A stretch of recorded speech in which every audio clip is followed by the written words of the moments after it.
I figure since no one had reviewed this series, I figured I'd give it a shot.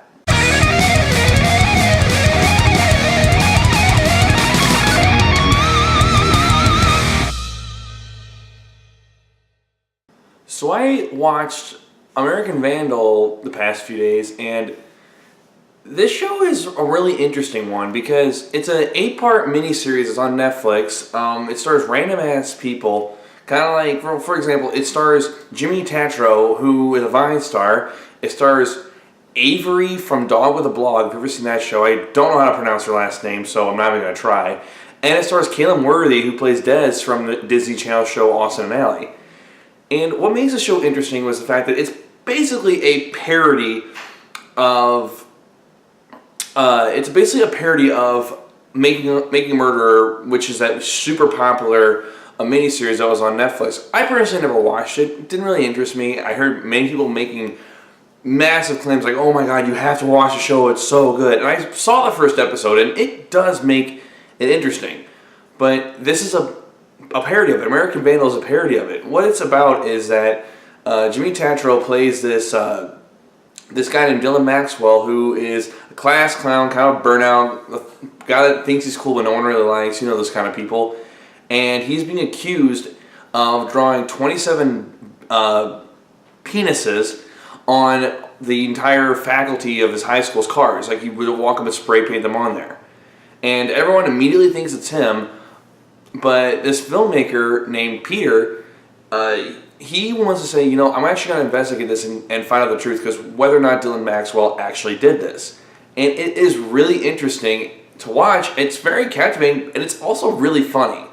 Like, it is very, very, very funny. But what makes it interesting? Well, it actually perfectly parodies true crime. It's a complete satire of it, and it actually is really funny. Dylan Maxwell is really funny. Jimmy Tatro plays he's great as this guy. Like, you can actually believe this guy is, for lack of a better term, an asshole. He's an asshole that you look at and he goes, you are going to be nothing in 5 years. That's Dylan Maxwell. And we've all come across this kind of person in high school. I went to high school. I know those kind of people. I know lots of people know this kind of person from high school and what they're like. This is what they're actually like. And that's what I like about this, is that it really does show kind of what high school is like. They have the person that just makes up stories to make himself look cool. I definitely know a person that was like that. One person definitely comes to mind for that. We have chicks who honestly just sleep around and know that they're sluts, but don't really care. But then there's a part where this girl's hookup list gets out and she gets really pissed off. I'm like, well. And we have the stereotypical teachers, the ones that, like, they particularly hate certain students. One that is so concerned about being cool that he forgets what his actual career is. And really, every character it's an exaggeration, obviously, but it's an actual person you've met in high school or you've been around in high school.